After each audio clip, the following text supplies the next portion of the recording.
As you guys know, I have been sharing a little bit about my struggles with the idea of authority and power over the last couple of videos that I've made. If you've missed that, please make sure you listen to part 1 and 2 from this series, because it's kind of going to be important on what I want to bring home as a point today. So as a context, again, I am someone who likes to have their world very coherent, and the things that are true in one aspect, to have them be true in another aspect as well, because if not, I don't believe that they are true at all. As I'm reading the Bible and trying to find out what are the kind of bigger topics, I get challenged in my life almost with every page that I'm reading. And one of the things that really challenged me was the idea of authority and power. And I related in my previous two videos, on one side, my very deep ambivalence towards these concepts, and also on the other hand, what are the things that I think about authority and power being also something that is very good. So basically I shared what I think is bad and what I think is good. And today I would like to share a little bit about practically how I relate to the idea of authority in my life, whether that be authority of other people, whether that be me in the position of authority towards other people, or in my roles where I have a say in how others exercise their authority. So if you choose to not go back to those videos, I just want to tell you, this is how I understand authority and power. Power is an ability that resides within us. It's a force and it's a source of energy, but it's something that's basically, we have it.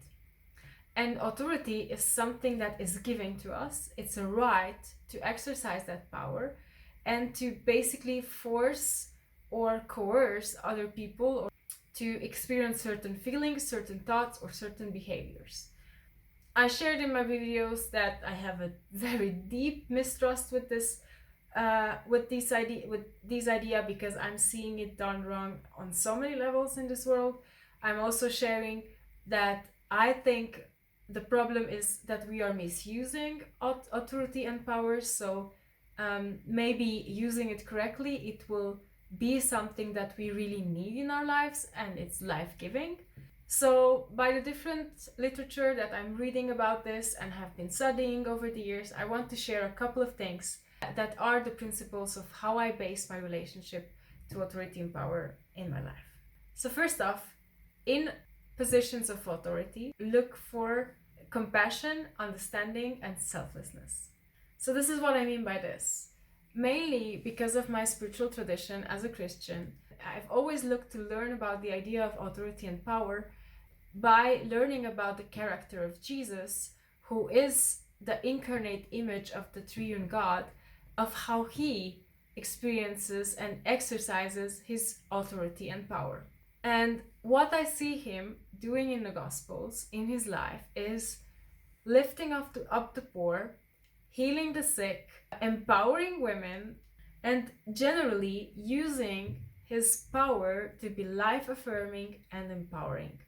I see him deny himself in his authority of God, which would basically mean that he would have every right to just wipe out the whole earth, kill the sick, kill the poor, kill the women for that matter, and deny this godly prerogative that he as a person of power would have over the ones who depend on him, and seek first the well-being of those who are dependent on this power. So instead of taking all the power to himself, he gives it all out to others, which is, for me, the way of understanding true power and true authority. And when I see Jesus's radical empathy and radical compassion towards human beings, I see a God who is authority and power in himself, who teaches us, look guys, this is what I mean by exercising power. It's not just in these kind of passages that I see it, but Jesus explicitly says that whoever wants to be an authority figure, whoever wants to be the leader over everybody else, needs to be everybody else's servant. So I see Jesus using his power to lift up and empower those who are in the dependent position. He uses his power to share it with others, not as I see it used in the world, where the power is used to create a bigger gap between the people who are in power and the people who depend on power, but to equalize the gap in a way. And that is something that appeals to me so much as a person of my century, where everything is about equality. I realize that what Jesus does is using his advantage point to equalize the powers, to make sure that everybody receives from it. He heals, he forgives, he empowers women, and then even at the end of the gospel, after his resurrection, his last thing he does on this earth is saying, here you guys, I give you power. Go and do the same with the rest of the world. So I have been confronted with many types of different kind of power figures, and I've learned that whenever I'm looking towards authority figures, whenever I choose to be dependent on someone else's authority, I'm looking to have these attributes. Basically, I say you have no right to tell me what I have to do if you do not come to where I am, see what I'm seeing, feel what I'm feeling, and then let's see what you're going to give me as an advice. So whether you're in a one down position or a one up, always look toward these attributes. Always try to make sure that authority exercises power in this life-affirming and life-giving way. Second, I've learned to not trust an authority figure if they don't allow themselves to be questioned. Yes, I have been talking a lot about submission, but submission is not the same as not questioning whether or not this authority figure is exercising his or her power in the correct way. Because if someone has been given a position of authority or has taken it for him or herself, and their most important thing is to maintain their status as the powerful one, they will never allow themselves to be questioned. But on the other hand, if they are doing it as a service, if, for example, someone in your corporation has took over a leadership role out of a deep sense of commitment and responsibility towards your organization or your employees, then you will know that that person will want to hear criticism and will want to hear positive and negative feedback. So think about this. If you are exercising power out of the need to feel powerful, you will always have this fear when you are being questioned. And if you're exercising power out of the desire to serve others, then not only you will welcome questions, you will also welcome any kind of help that you will get by those who are not just questioning, but also trying to give you pointers as to how to exercise your position of power. So this is the second way I'm relating to authority and power in my life. When I'm in the position of power, I'm asking myself, do I allow myself to be questioned in how I exercise my power? Do I allow myself to be doubted by those whom I exercise power over? Do I explicitly look out for giving outlets for the people that I'm responsible over to give their thoughts about how I am exercising authority over them? Or am I just secretly very, very happy that I get to be in the one up position? And on the other side, in the relationships where I'm in the one down, especially in relationships that there is trust, there is a deep mutual understanding of equal dignity and equal honor as human beings.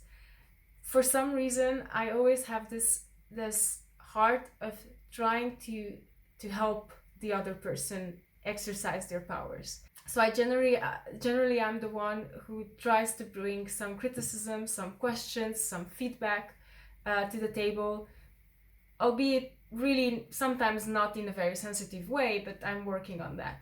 But this is also my way of supporting the people who are in power that I have a relationship with.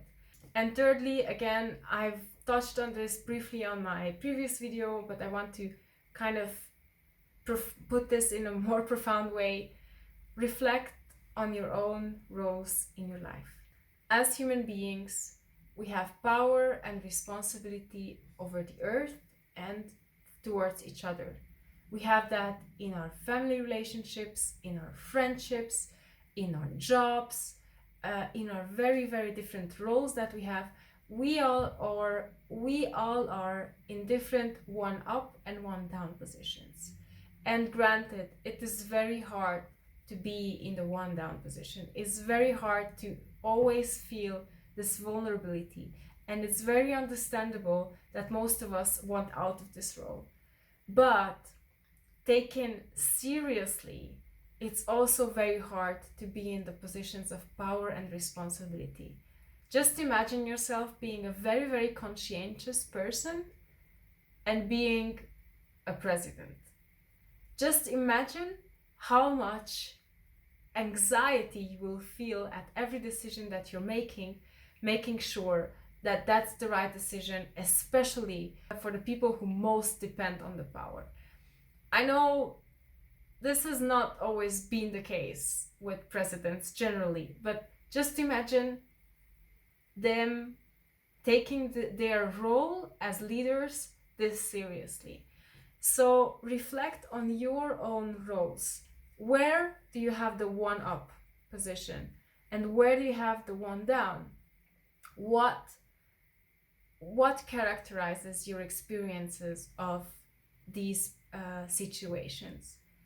What kind of feelings are coming up in these situations?